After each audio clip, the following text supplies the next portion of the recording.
Hello everyone, কেমন আছেন সবাই? আজকে দেখাবো আমার স্কুলের পরিবেশ।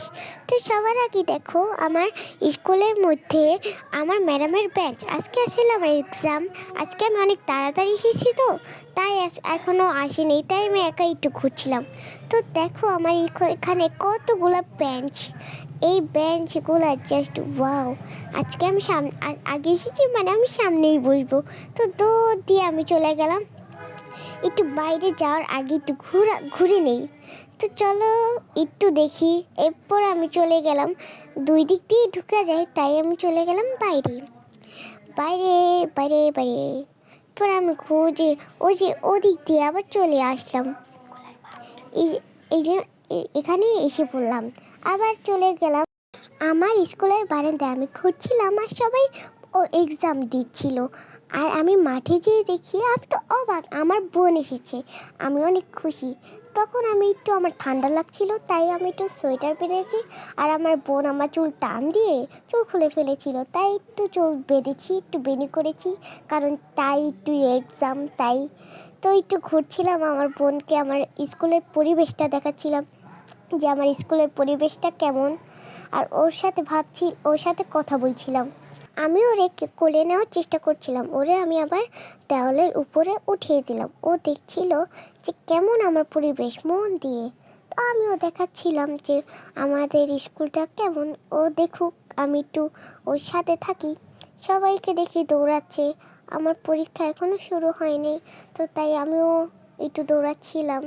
আমার বোন খুব খুশি আমার স্কুল এসে। তো ও তো প্রথম এসেছে, তাই ও অনেক খুশি। ও দেখাচ্ছিল যে ও কতটা খুশি। তারপর আমি বলছিলাম, তোকে রানী বানিয়ে আমার বোন সাজিয়ে তোকে তুলে নিয়ে যাব, দেখি বাধা দিবে কে, নিশা লাগিল রে, বাঁকা তুই নয়নে নিশা লাগিল রে। ওরে আমি আরেকটা বড় দেওয়ালে উঠিয়ে এখানে হাঁটাচ্ছিলাম, কিন্তু ও হাঁটতে চেয়েছিল না, আমার কোলে উঠতে চেয়েছিল। তখন আমি ওর একটু কোলে নিলাম। এরপরে এই বাবুটা আমাদের আবার দেখছিল যে কি করছি। আমি ওরে আবার কোলে নিয়ে একটু হাঁটতেছিলাম, কিন্তু আমি পারতেছিলাম না, অনেক কষ্টে নিছি, কিন্তু ও আমার কোল ছাড়বেই না। তাই আর কি করে, ওকে আমার কোলে নিয়ে হাঁটতে হচ্ছিল। অনেক হাঁটতেছিলাম, আমি আর পারতেছিলাম না, তো ওরে নামিয়ে দিয়েছিলাম। তখন ও আমার আবারও কোলে উঠবে, কিন্তু আমি ওরে কোলে নেব কীভাবে? উফ কি জ্বালা! এবার ওর হাতটা ধরে আমি জোরে একটা দৌড় দিলাম, যদি আমার কোলে উঠতে না চায়, কিন্তু ও তো হাঁটবেই না, ও আমার কোলেই উঠবে, কি বলবো? তাই আমি ওকে ইচ্ছা করে জোরে জোরে দৌড় দিয়েছিলাম। এখন ও মানে একটু বাতাস খাচ্ছিল উপরের দিকে চেয়ে। আমি বললাম, মা এটা আবার কেমন বাতাস খাওয়া? অনেক ফানি লাগলো। এরপর ও আমার সাথে একটু দৌড় দিচ্ছিল, আবার হাঁটছিল।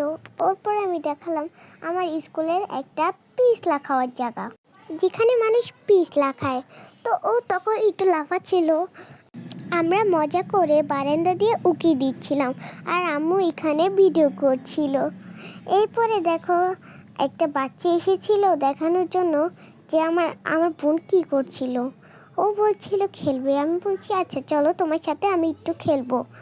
এরপরে ও একটু দৌড় দিল, আমি কই আচ্ছা থাক, দৌড় দিতে থাক, আমি একটু ওর সাথে খেলে নিই। এরপর ওর সাথে আমি একটু মজা করলাম।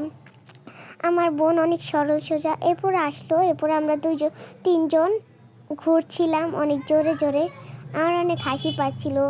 এরপর আমরা আবার দুইজন গল্প করছিলাম, আরুষিকে মাঝখানে রেখে। আমার চুল আবার টান দেয়, তখন আমার একটু মেজাজ খারাপ হয়েছিল, কিন্তু কিছু বলি নেই। ও আমার স্কুলে বেড়াতে আছে, ওর মান সম্মান আছে, পাশে হলে থাপড়িয়ে ওর কান ছড়িয়ে দিতাম। সো আমার এক্সাম শেষ, আমি বাসায় চলে যাচ্ছি। আমার স্কুল কেমন লাগলো জানিও, বাই।